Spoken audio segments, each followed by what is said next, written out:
नमस्कार, मैं हूं प्रज्ञा और आप देख रहे हैं ऑर्डिनरी। मुझे आईएएस ऑफिसर बनना है, मुझे यूपीएससी करना है, मुझे सिविल सर्विसेज में जाना है, मुझे कलेक्टर बनना है। ये कुछ जवाब हैं जो मैंने अपने कॉलेज के पहले दिन होने वाली क्लास में सुने थे। अधिकतर बच्चे ऑफिसर बनना चाहते थे। कुछ लोगों का सपना था कि वो आईएएस ऑफिसर बने, पर कुछ बच्चे हैं जो अभी भी आईएएस ऑफिसर बनने के सपने को पूरा करने की कोशिश में लगे हुए हैं। मध्य प्रदेश की एक इंजीनियर हैं जिन्होंने न सिर्फ इस सपने को सच किया बल्कि वो इसे जी भी रही हैं। इस इंजीनियर का नाम है सुरभि गौतम। सुरभि सतना जिले की रहने वाली है। अपने गाँव से वो पहली लड़की है जो बाहर पढ़ने के लिए आई। राजधानी भोपाल के कॉलेज से सुरभि ने इंजीनियरिंग की। कॉलेज के पहले दिन मेरे कॉलेज की ही तरह उनकी भी इंट्रोडक्टरी क्लास हुई। अब इस क्लास में उनसे ये तो नहीं पूछा कि वो क्या बनना चाहती हैं, मगर अपने परिचय के साथ उन्हें फिजिक्स के कुछ टर्म्स समझाने थे। सुरभि ने अपने स्कूल की पूरी पढ़ाई हिंदी माध्यम से की है, तो वो उन टर्म्स को जानती तो थी, समझा भी सकती थी, लेकिन अंग्रेजी भाषा के कारण नहीं समझा पाई। वो लोगों को देखती रह गई। अंग्रेजी भाषा का ज्ञान उन्हें अपने जीवन में बहुत ज़रूरी लगा। इस घटना के बाद सुरभि को लगा कि उन्हें सब कुछ छोड़कर वापस अपने माता पिता के पास गाँव लौट जाना चाहिए। लेकिन फिर याद आया कि अगर वो वापस चली गई तो गांव की तमाम लड़कियों के लिए पढ़ने और बाहर निकलकर अपनी शर्तों पर जीवन जीने के दरवाजे पर हमेशा के लिए ताला पड़ जाएगा। अपनी हिम्मत जुटाई, अंग्रेजी सीखी, मेहनत की और अपने कॉलेज में टॉप किया। साथ ही यूनिवर्सिटी से चांसलर स्कॉलरशिप भी हासिल की। सिविल सर्विसेज का पेपर देने के लिए आपकी उम्र 21 साल होनी चाहिए, लेकिन सुरभि 6 महीने छोटी थी। इस बीच उन्होंने कई पेपर दिए, गेट, इसरो, सेल, MPPSC और 6 महीने बाद उन्होंने IES का पेपर भी दिया। IES के पेपर में सुरभि ने पूरे भारत में पहली रैंक हासिल की। ये सभी परीक्षाएं भारत के सबसे बेहतर कोर्सेज और सबसे इज्जतदार पदों के लिए होती हैं। हम में से बहुत से लोग इनमें से शायद एक भी ना निकाल पाए, लेकिन सुरभि ने इन सभी परीक्षाओं को बेहतर अंकों से पास किया। इसके बाद उन्होंने किसी भी पद या कोर्स को ज्वाइन नहीं किया, बल्कि अपने सपने को पूरा किया, IAS बनने के सपने को। सुरभि यूपीएससी के लिए तैयारी कर रही थी और साथ ही रेलवे में जॉब भी कर रही थी। द बेटर इंडिया को दिए साक्षात्कार में सुरभि बताती हैं, अधिकतर लोग ड्रॉप लेकर यूपीएससी की तैयारी करते हैं ताकि पूरी तरह इसी पर फोकस कर सकें, लेकिन मुझे ये लग्जरी नहीं थी। मैं दिन में रेलवे के साथ काम करती थी और शाम को बचे 4-5 घंटों में पेपर के लिए तैयारी करती थी। मैं यूपीएससी देना चाहती थी। मैंने सभी तरह के स्टडी मटेरियल डाउनलोड किए और जितना भी जब भी समय मिलता मैं उन्हें पढ़ती रहती थी। मैं हमेशा समय चुराने की कोशिश करती रहती थी। सामान्यतः अगर कोई इस तरह का एक पेपर भी निकाल ले तो चैन की सांस लेगा, आराम से अपनी नौकरी करेगा और खुश रहेगा। लेकिन सुरभि के सपने अलग थे।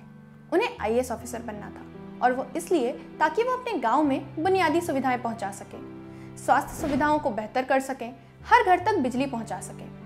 यूपीएससी की तैयारी के दौरान सुरभि कई दफ़ा परेशान हो जाती थी। इन मुश्किल क्षणों में उनकी माँ उनका हौसला बनी। सुरभि की माँ ने उन्हें कहा, 23 साल की उम्र में मेरे 3 बच्चे थे, जिनमें से सबसे छोटा केवल 10 महीने का था। एक परिवार था जिसकी जिम्मेदारी मेरे ऊपर थी। परिवार के लोगों के लिए खाना बनाना था और घर से 10 किलोमीटर दूर नौकरी करने जाना था। इस सब के बाद भी मैंने कोई शिकायत नहीं की। तुम्हारे ऊपर ना तो सामाजिक जिम्मेदारी है ना पारिवारिक। तुम्हें सिर्फ अपने सपनों को सच करने के लिए मेहनत करना है। अपने देखने का नजरिया बदलो। सुरभि की माँ की इस बात ने उनका नजरिया सचमुच बदल दिया। उन्होंने खूब मेहनत की और यूपीएससी की परीक्षा में 50वीं रैंक हासिल की। सुरभि जब 10वीं कक्षा में थी तभी उन्होंने सोच लिया था कि वो आईएएस ऑफिसर बनेंगी। तब उन्हें नहीं पता था कि आईएएस बनते कैसे हैं और इस पेपर को पास करने के लिए कितनी मेहनत करनी पड़ती है। सुरभि बताती हैं, मुझे सिर्फ इतना पता था कि एक कलेक्टर को लोग बहुत इज्जत देते हैं और यही मैं चाहती थी। सुरभि बचपन से ही पढ़ने लिखने वाली विद्यार्थी थी, वो जिन्हें हम पढ़ाकू या किताबी कीड़ा कहते हैं। सुरभि की पढ़ाई के प्रति यह ललक ही उन्हें जीवन की हर परीक्षा में काम आई। सुरभि ने बहुत से पेपर दिए और अधिकतर को पास भी किया। 5वीं कक्षा में गणित में 100 में से 100 अंक पाने वाली सुरभि को उस समय बहुत प्रशंसा मिली। इस प्रशंसा का लाभ ये हुआ कि सुरभि और अधिक पढ़ने लगी। उन्हें लगने लगा कि अच्छे अंक पाने का मतलब है लोगों में अपनी पहचान बनाना। सुरभि का ये भ्रम बिल्कुल सही है। अब देखिए ना, अच्छे अंक लाने के कारण ही उन्होंने यूपीएससी का एग्जाम क्वालिफाई किया और इस वजह से लोगों में उनकी पहचान बनी। पढ़ाई के अलावा आपको क्या करना पसंद है, इस प्रश्न के जवाब में सुरभि कहती हैं, अब तो मुझे थोड़ा भी खाली समय नहीं मिल पाता। जो भी मिलता है उसमें मैं अपनी पुरानी हॉबीज को जीने की कोशिश करती हूँ।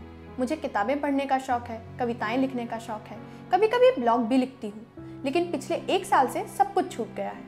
अब कोशिश कर रही हूँ कि अपनी हॉबीज़ को फिर से समय दे सकूँ। सुरभि बताती हैं कि उनका बचपन शहरों के बच्चों के बचपन की तरह नहीं था। गांव में बहुत अधिक करने को कुछ था नहीं। साल 2000 से 2010 के बीच तकनीक भी इतनी विकसित नहीं थी। आज तो हम कहीं भी रहकर कोई भी जानकारी मिनटों में जान सकते हैं, लेकिन तब इंटरनेट की उपलब्धता नहीं थी। सुरभि कहती हैं कला के प्रति उनका झुकाव रहा है। वो बचपन में वाटर कलर पेंटिंग किया करती थी, कविताएं लिखा करती थी। वो हंसते हुए बताती हैं जैसी भी सही कविताएं लिखा जरूर करती थी। कॉलेज के समय में भी किताबें ही उनकी साथी रही हैं। जो लोग भोपाल और वहाँ के इंजीनियरिंग कॉलेजेस से परिचित हैं वो जानते हैं कि वहाँ कितनी और कैसी पढ़ाई होती है। हर 2 कदम पर एक इंजीनियरिंग कॉलेज है। खैर, इस माहौल में सुरभि ने किताबों से दोस्ती की और अपना पूरा ध्यान पढ़ाई पर लगाया। सुरभि कहती हैं कि यही उनकी ज़रूरत भी थी। कॉलेज के दिनों में की गई मेहनत ही है जो वो आज इस जगह तक पहुँच पाई हैं। अपनी प्रेरणा के बारे में उनका कहना है कि प्रेरणा स्रोत आपके जीवन में समय के साथ बदलते रहते हैं।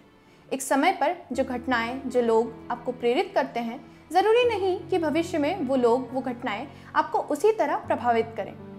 सबके जीवन में कुछ ना कुछ ज़रूर होता है जो हमेशा उन्हें हौसला देता है। कुछ लोग जिनके पास आप जीवन में कभी भी किसी भी पड़ाव पर जा सकते हैं, किसी भी हालत में जा सकते हैं। ये लोग आपको हर हालत में स्वीकार करते हैं, कभी आपके फैसलों को जज नहीं करते। ये लोग सुरभि के जीवन में उनके परिवार के सदस्य हैं। उनके माता पिता, उनके भाई ने हमेशा उनकी हिम्मत बढ़ाई है। साथ ही किताबों ने भी उन्हें हर कदम प्रेरणा दी है। तो यह कहानी है सुरभि गौतम की, एक लड़की जो अंग्रेजी भाषा के ज्ञान को अपने समग्र ज्ञान से बेहतर समझती थी, लेकिन भाषा उनके जीवन में अड़चन नहीं बनी। उन्होंने अंग्रेजी भाषा सीखी, सभी विषयों पर मेहनत की और अपने जीवन में वो सब कुछ हासिल किया जिसका उन्होंने सपना देखा था। एक छोटे से गांव से निकलकर आज सुरभि एक जिले की जिम्मेदारी संभाल रही हैं।